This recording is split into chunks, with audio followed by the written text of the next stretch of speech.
Hey guys, welcome to episode 29 of the Motor Marvel podcast. That's correct. Episode 29, one off from 30. I know, it doesn't feel like we've been doing it that long, but time has been flying. So. It has. Guys, before we get on to the actual podcast, we just want to say a massive thank you to every single one of you that came to the Cars and Coffee event. Massive thank you, because it was insane. It blew our minds. Oh, it blew our minds. Like, look, the weather wasn't on our side. Yeah. It kind of rained a little bit at the start, and I was very unhappy, but it just shows that the car community is just getting better. Yeah, and you guys wanted to be involved, wanted to be there, and we really appreciate you guys coming out, even with a little bit of crappy weather. Yeah, everyone came. It was insane. I couldn't ask for a better event. No. And we were speaking about it, and we're like, if it didn't rain, it probably would have been really busy. Even bigger. But big shout out to every single one of you. Also, massive shout out to SPD. Oh, 100%. Mitch put on a fantastic location. Yep. The Benzin boys. Benzin guys, thank you so much. And just everyone in attendance coming, bringing out some awesome cars. I mean, the quality there was just insane. And our sponsors. We saw everything, right? Yep. Everything. Yep. And giveaways, hard hat watches. Hard hat watches, your web computer tech, Athlete 8. Yep. Even SPD, we gave out some cool prizes. People walked away with some cool prizes. Yep. But yeah, I'm still riding the high from it, so I'm still feeling it was fun. It was a lot of fun. And the car that won was surprisingly not what you expected. No, but all three of us individually picked it. Yeah, so you'll see it as we move on. Other than that, let's get on to the podcast because we're going to show you the photos from the event. Yeah. So we'll go through a few and give you guys a bit If you are listening, I'm sorry you're not going to see this, but if you're watching, you'll see it. So we had Grant bringing his GT4. Yep. So thank you, Grant. That was really appreciated. It was a beautiful car. Look at some cool photos, right? We have a 2,000 horsepower Huracan that was there. Was it only 2,000? I'm pretty sure it was 2,000. Yeah, I'm pretty sure. We had an Evo, Huracan Evo. This is some cool cars. There are some cool cars. Yeah. 911 GT3 RS. That's beautiful. Sal's favourite. 812 Superfast. I kept saying 8112. It's 812 Superfast. Sorry. Guys, just incredible cars. So that Beamer won second prize because we all agreed just the way it was modified, the colour, everything about it. It was beautiful. It was a very stunning M3. Yeah, I agree. But we'll get to the actual first prize. We're Benzin. Thanks, boys. Yeah, cheers. Absolutely crushed this. The 3RS. We had a few kiddos there. We had a few kiddos. Yeah, we did. Having a great time, enjoying themselves. Probably a hot chocolate. Yep. Probably not a coffee. So that was the Wise Guys, Nick's Ute. Thanks for coming out, boys. It was good guys having you there. But yeah, look. There was a few nice cars there. So this doesn't get all of them, but there was a fair few. A couple of 911 turbos, I think. Yeah. There's a few of them there. Oh, an upside down. There was a lot of GRs. There was a few GRs. There was a lot of GRs. This is not the first photo. There was plenty of GRs. And some Supras GRs too. A lot of Beamers. Yeah. Lots and lots of Beamers. A few Porsches.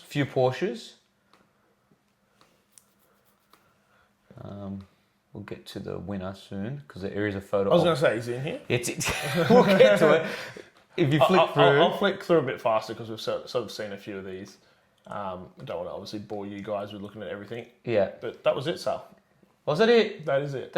I'm pretty sure it's in there. Wait, hold up. Get out of here. I'm 100% sure that the photo's in here. Okay.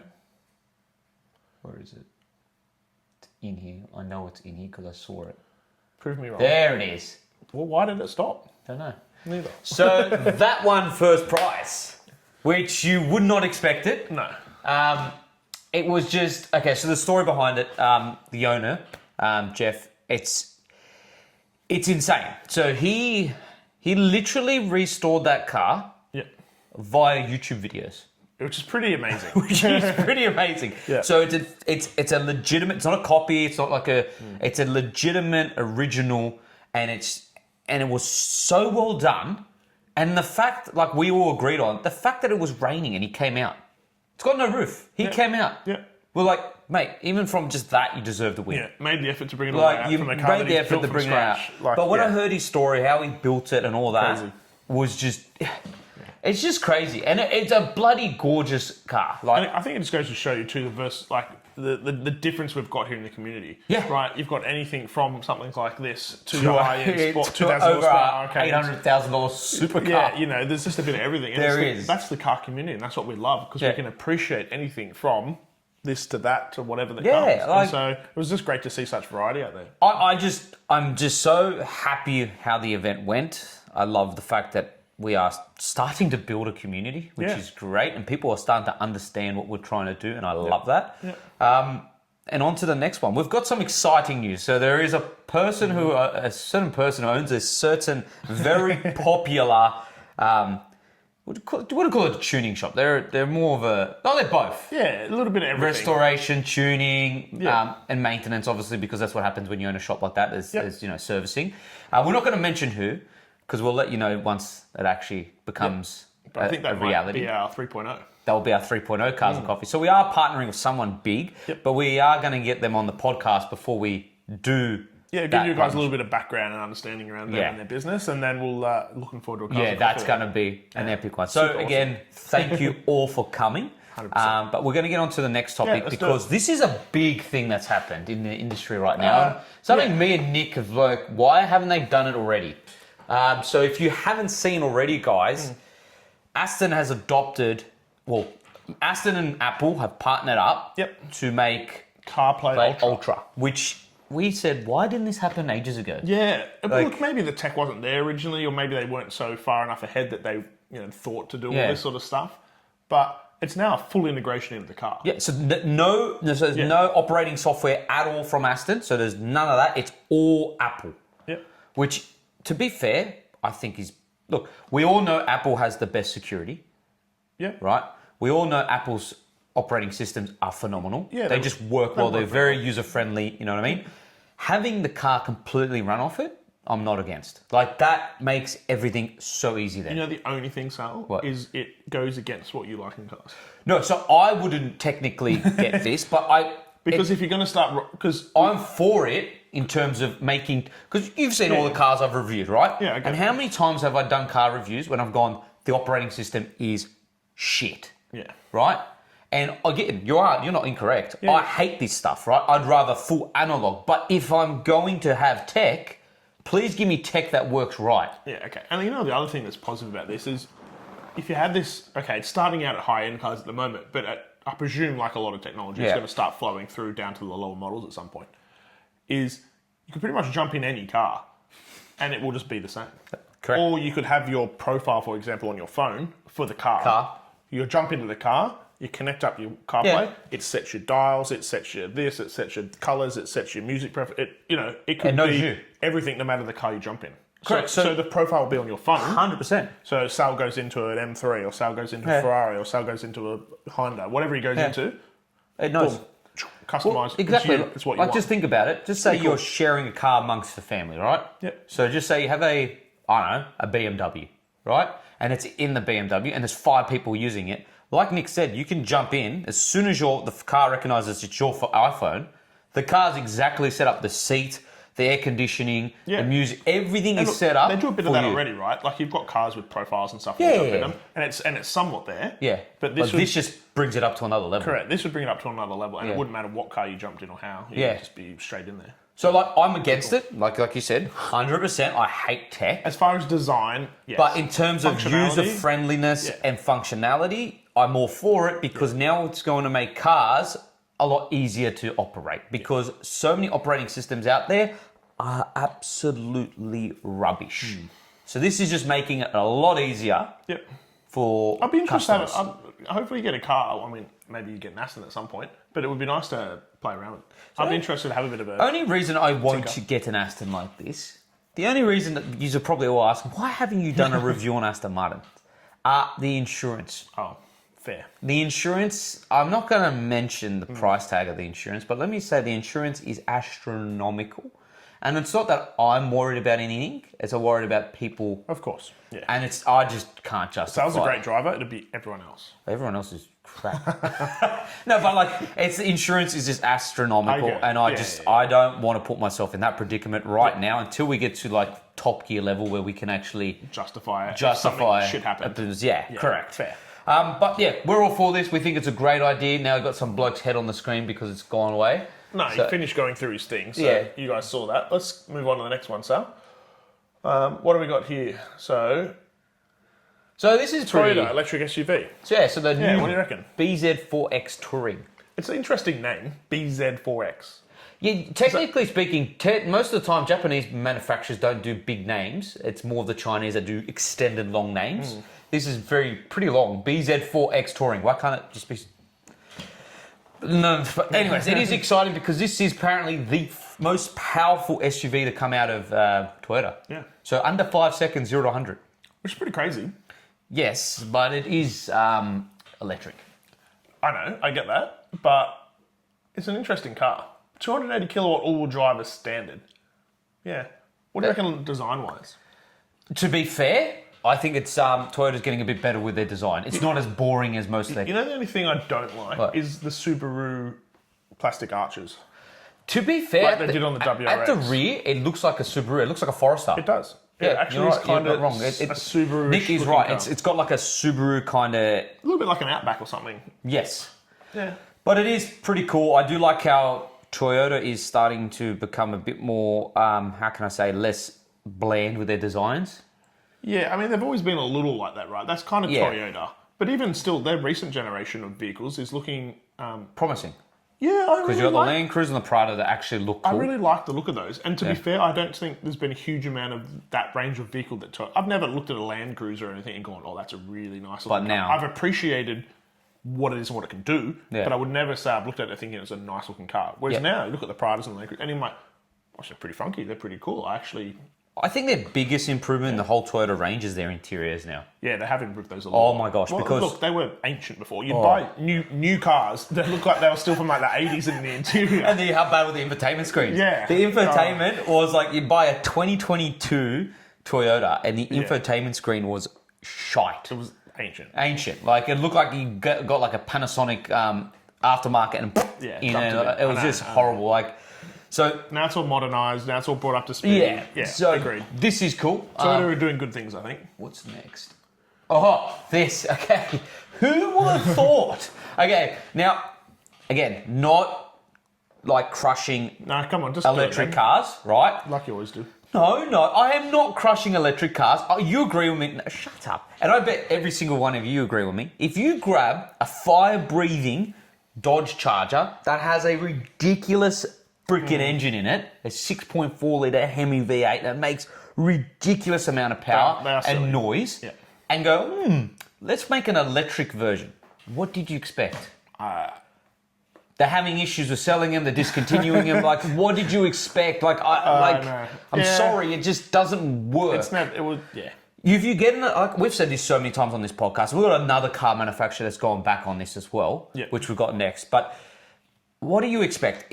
When people see a car and they the perceived look of that car and the perceived when you initially look at that car, you think to yourself V8, right, with the Charger, right, and you know that the engine that should be in it should be a V8. And same as we said with the C63, this is what you associate with the model, associate with the car is that, right? And then all of a sudden you decide to go, let's make it completely electric. Now, they didn't get rid of the Charger. They just gave it an electric version.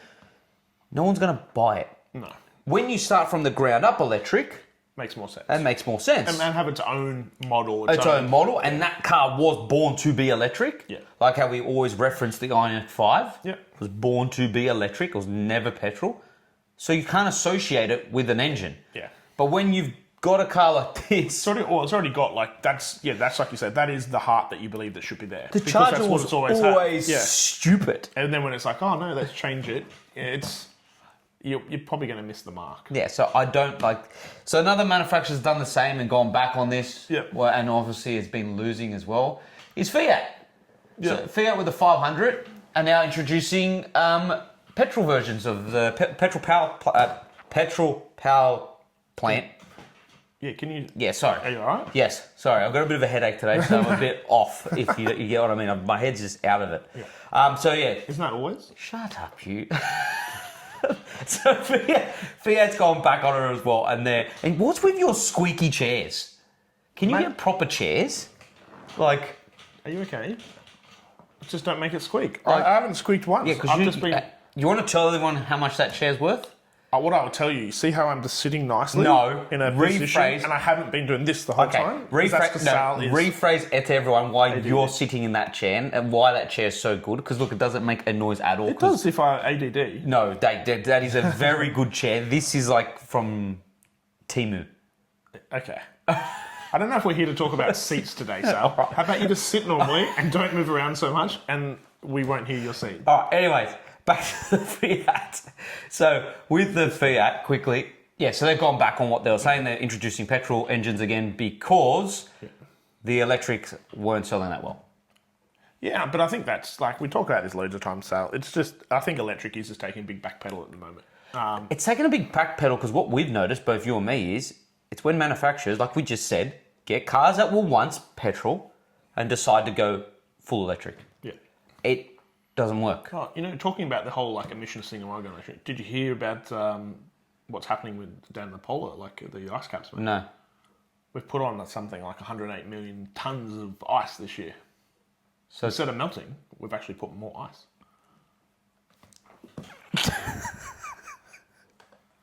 Don't get me on climate change. Don't get me on that subject. Do not get me on that subject, okay? I just think it's a load of... I don't want to go there. Don't want to go there. Yeah. Don't talk politics, but that just makes me laugh because it's just like... We did all this to save the polar bears. Polar bears are fine, mate. Anyway, let's not get triggered. We could go down that rabbit hole and I could turn this podcast into a full-on political... debate, but I don't want to do that. Let's stick to the cars. No, let's stick to cars. Stick purely to cars. I like it. But that's actually quite hilarious. Yeah, I'll send you the stats later. So send me the stats. So that means that all this was just to screw with the automotive industry. Potentially completely. Or they could argue, no, look, it worked. Completely no reason. Yeah. Well, it doesn't happen that quickly, right? Like we haven't. No. We haven't. No, it doesn't happen that quickly. So anyways, back to cars. What else have we got? I think our last topic, so. So our last topic. So this is pretty intriguing because I found this on cool. Insta, and it's just weird steering wheels over the course of many years. Yeah. Right. So we all know this and very familiar with the Bugatti. Yeah. Right? Which is, look at it. It's the turbulent. Oh, it's crazy. It's so cool. It's a crazy steering wheel. Yeah. Then we have the Aston Martin Lagonda.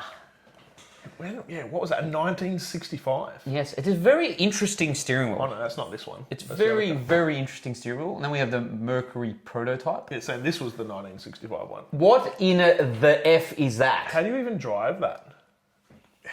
Hands through holding... I don't know, man. But see, can I say something? This is going to go back to what I always say. I love the fact that back then they went berserk. They just did stupid shit. They did stupid shit with cars. They were just like, why not make it interesting? We'll make it just, we'll reinvent the wheel. It looks like a spaceship now. Yeah, like they did. Now there is a French car in here, standard, right? But let's go to the Oldsmobile. Oh my goodness. So that looks like something out of a video game. How did it look? That's actually pretty cool. That's like F1 adjustments. Like, what are you doing? You're just I feel like you're in a fighter jet. You're while I'm driving, I'm and change the brake bias and up the things. And so that's pretty cool. That's how many? Yeah, wow. Okay, yeah. I mean, there's nothing. That's not even really a car. There's nothing else to say about that besides, wow. Yeah, that's an interesting car. This is interior, so standard French fashion. What the actual? Yeah. Now the French, as we all know, love to reinvent everything about a car for no purpose at all. Now, just because they did. They did. The Grand Tour did a perfect episode on this, a full-on, just whole episode on the French, and it's so true to a T. They just love to reinvent literally everything when they make a car. Yeah. Now sometimes they get it really right. Because French cars, French cars are remarkably one of the most comfortable cars you'll ever drive. Yeah. Some of them. It's on the rarer side. Right? That's some of them, right? They make very comfortable cars. But majority of French cars are completely and utterly over-designed for no reason. Yeah, useless. They just go, this would be cool, and half the time it's just more annoying. So that is typical French fashion there. Yeah. And then obviously Tesla, but we don't care about that. So let's go back to whoa. Come on, man. Just take it easy over here. So we'll just go back to this slide here.